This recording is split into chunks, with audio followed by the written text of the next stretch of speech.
Hello everyone, this is Jace Bain. Welcome back to the Jace Sits podcast. Today is the first of a new kind of episode where we're not talking about Jimmy Stewart, we're not talking about Judy Garland, we're talking about Ivy League, some friends of mine, high school students out of Maryland who have released their second album now entitled Interstate Dreams. The band is made up of Cam Blackburn, Keith Ivey, and Nicholas Stoller. We're going to be talking to them all about the first record, the second record, what it's like being high school students in a band, and what to look forward to. You're already tuned in. You've now crossed over. This is Jace Sits for 91.3 FM, RSU Radio. The best seat in the house is wherever you hear Jace Sits.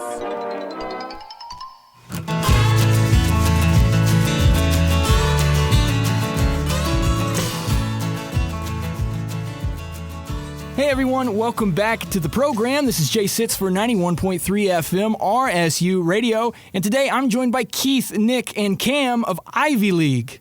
Hello. Hello. Thanks for having us. Yes, Nick, me and you, we go way back, man. Can you tell them how and why? No, I really can't because it's weird how it all happened. We met on the internet. We used to make YouTube videos about, 80s pop stars, most notably Michael Jackson. And, we became good friends ever since then. Crazy, because I remember when you weren't making stuff like this. Yeah, I remember when you weren't making stuff like this. So. Yeah, we have our own catalog of garbage. But look at us now. Big things. How'd the band get together? How'd y'all meet?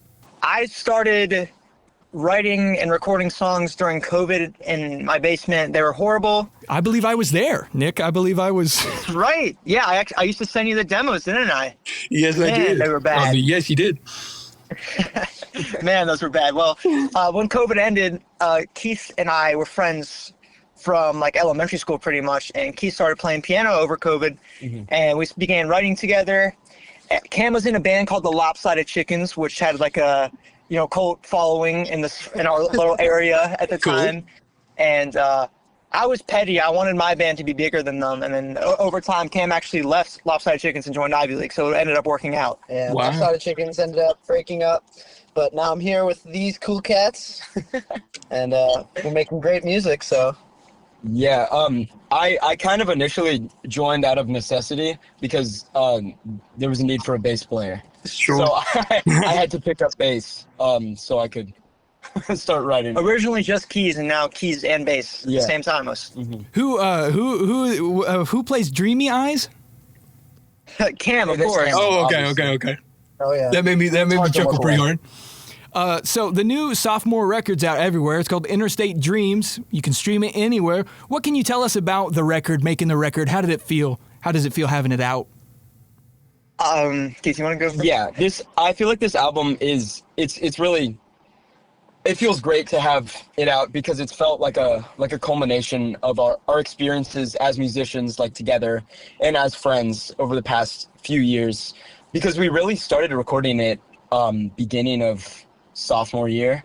Yeah, even before that, because we released our first album October of freshman year, so it was kind of the culmination of 2 years of work. So it really just shows our growth as people, and it's a big thing to put it out, very cathartic. Yeah. Sure.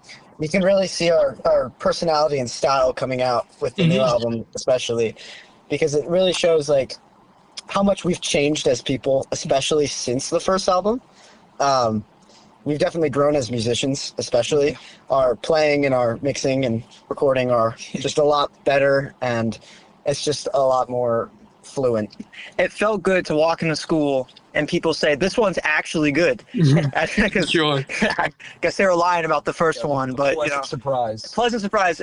Ever since we released the album, we've definitely seen a lot more local support. We've seen people we've never met before at our shows, and it's a really cool experience. The best seat in the house is wherever you hear Jace Sits. Well, Breaking the Ice has had quite the run, the rotation on RSU Radio. What was the writing process like for that track specifically? How'd that come to be? It's very funny that that's the song that's sort of been doing the best on the album, because I wrote that, I want to say, in like 8th grade during the homecoming sessions, and I showed it to the guys, and we were just like, no way. It was really bad at the time. I wrote it because when I was like 4 years old, I went sledding, and we were sledding on a hill on a beach, and I went too far and I went into the water. And so it's loosely based around that. And we kind of revisited the song because we only had 9 songs on the album and we needed 10. And I always really liked the bass line. I always really liked the groove of it. And we saw potential. And so Keith and I sat down and revisited it, and we showed it to Cam. And we knocked it out in just like a day, I think. Here comes the quiet man. He wants to learn to speak just the simple words you and I don't need. He falls into the lake. He's strapped right underneath, and he won't look back as he struggles to breathe. So do you all dabble in writing music, or is there a Noel Gallagher? Is there a sole songwriter? So the thing with our songwriting is we split it up a lot, and it's a very collaborative process.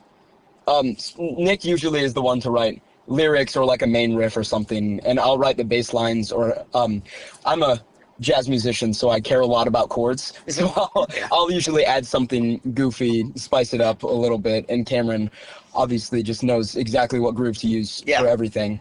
So it's a lot of collaboration and just like our chemistry together as musicians and as like minds in the music is like really electric, being able to like write the songs all together. Sure. Yeah. I sort of think of it as like a negotiation process. I'll send a demo to Keith with 3 chords. They'll send one back with 17 chords, and I'll send another one back with 9 chords, and that's usually how it goes. Okay. Yeah. Well, let's back up now. Last year in June, you all released a collaboration with Carly Winter entitled Souvenir. What was it like collaborating and bringing someone new into the mix? Well, it was kind of interesting. I felt like having played with these guys for so long, these amazing musicians, I know them very personally, and Souvenir, it was great. I got to really get to know Carly as a person as well, and I feel like that really just brought us closer together, especially because even when we weren't recording, we might have been hanging out or just like talking over text about like what we want to do, and just having that like bond was really interesting because that's how I felt like when I first met these guys and we first started recording. It was like having a whole new person just like be like, oh, this would be so cool to put in, and it was so interesting just being able to collaborate like with a whole new mind. It kind of like reignited the novelty of writing with people for the first time. I don't know. Yeah. And Carly really is a genius. I don't know if you know, she's a folk singer. Oh, wow. And we are not a folk band, obviously. So it was really cool writing like an indie pop, bedroom indie pop kind of song with someone who doesn't do that genre. And she killed it. We didn't even talk about what the song was ever about. We kind of just sat down and wrote it, spat some things out, and it worked out really well. Yeah. And can we play a clip, or are y'all going to sue me? Play a clip. Songs we play when you wanted me here. You brought back some half-assed souvenir, thinking I'd be home. Well, everybody's got to start somewhere, and let's back all the way up to the debut record, Homecoming. What would you guys say you learned about being a band over the course of the debut record? How important was it to get it right? We did not get it right. I just learned, music takes a lot of effort, and we really took it as inspiration to better ourselves, I'd say. I'm still really proud with what we did. I mean, we were in 8th grade when we made that album. We recorded with like 2 microphones and like a really terrible soundboard. Yeah. For what we had, it was great. I'm really inspired by the album, honestly. I remember when it came out, bro. Didn't I reach out to you and I told you, bro, this is really good? You're doing something here? Did you say that, or did you say, please give up? Probably a little bit of both. But one I meant, one I was just kidding. No. I don't really regret anything about that album, even though it obviously was not the best we could have done. It was just like a product of the time. I wouldn't change anything about it. And I think all the ideas that we put on that album really like came to fruition in Interstate Dreams. And I think especially like hearing the original mix of Sunburn versus our like remastered version, the re-recorded one, it really shows that those ideas were solid, even if like the application was lo-fi at best, you know. Well, here's a curveball off of that. If you were talking to a band that wanted to create their own music and they wanted to find a good sound, what advice would you give them? What would you offer? Ooh, that's a good question. We've actually we've seen a good, you know, we've seen a lot of local bands start making their own music ever since we started pushing things out. So it's really cool to see. And I always tell them, just play your songs to other people, you know, see what people like, see what people don't like. You'll be surprised. We didn't think anyone would like Breaking the Ice, but here we are. And that's the biggest thing. It's just play your music, and see what the people have to say. Cam? Yeah, you'll never know who'll see it. Yep, that's true. So when I started out with drums, I was definitely in a weird scene. I was between a lot of bands and just playing a lot of music with a lot of different people. And I feel like that's great altogether. It's amazing when you can play with a bunch of people and have all these amazing bands in the area. But when you have a band like us, when we are really, really familiar with each other and we play with each other and we've been playing with each other for 4 years, it really shows how much more we put into ourselves. And I think for bands that want to be able to put out music and practice and create and write and all of the amazing things that bands should be able to do, one of the biggest things is just being able to connect with the people you're doing it with. Mm-hmm. It's just so important to be able to know, like, oh, these are the people that I want to be with, and this is what I want to hear from them. This is what I want them to hear from me.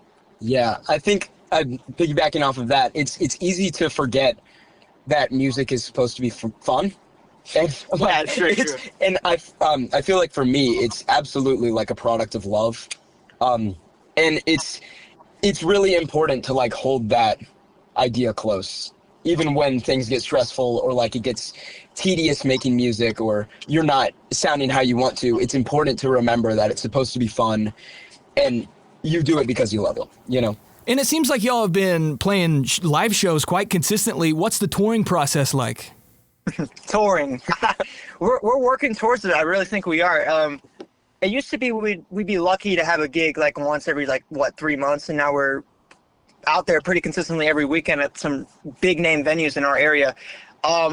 It's so much fun. It's the most fun in the world, and people are really starting to connect with the shows. I feel the energy is always getting bigger and bigger with each show we play.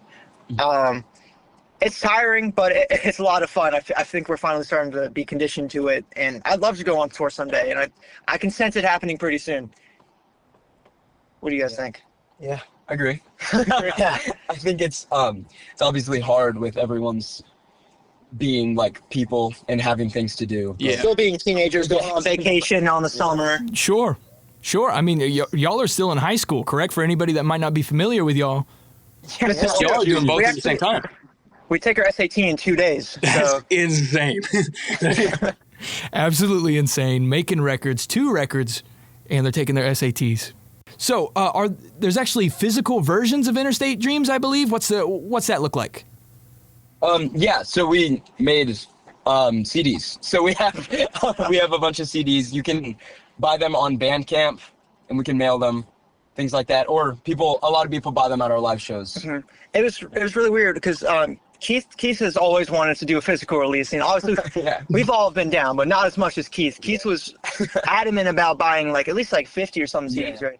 I was like, okay, let's limit our expectations. Let's just go with 30 for now. I think I want even less than that. You talked me up to 30. Yeah. I didn't think they were going to sell. Within 2 hours, all 30 were sold out, and now it's like an ongoing thing where we're trying to get more CDs and then sell more CDs. So Supply and demand.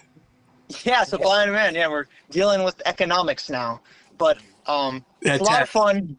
It's awesome to see our face on a little disc, you know. Oh, I'm sure. And all the links to those are down below if you want to purchase one yourself. Replay Breaking the Ice. Finally, guys, how can everybody connect with Ivy League online? Where can we find you? Where can we find your music, social medias, etc.? Your best bet is going Ivy League Band MD on Instagram. or look up Ivy League on YouTube. We have a music video for our song Sunburn out. Woo! Link below. Check out our TikTok, also Ivy League Band MD. If you want to email us, it's ivyleaguebandmd@gmail.com. Pretty much Ivy League. It's Ivy League Band MD. Yeah. Say hi to Nick. Tell him Jay sent you and that Santiago's on the way. Yeah. Well, thank you guys for being here. I hope that you all continue to prosper. Only way to go is up. Thank you, JD. Thank you so much. Nick, what'd you call me? I called you JD. That's still my contact for you. I'm looking at it right now. Okay, well, he's the only one that can still say that. See you guys. Did you retire that name? Oh, yeah. This is Jace Sits, buddy. Oh, man. All right. Well, thanks for having us.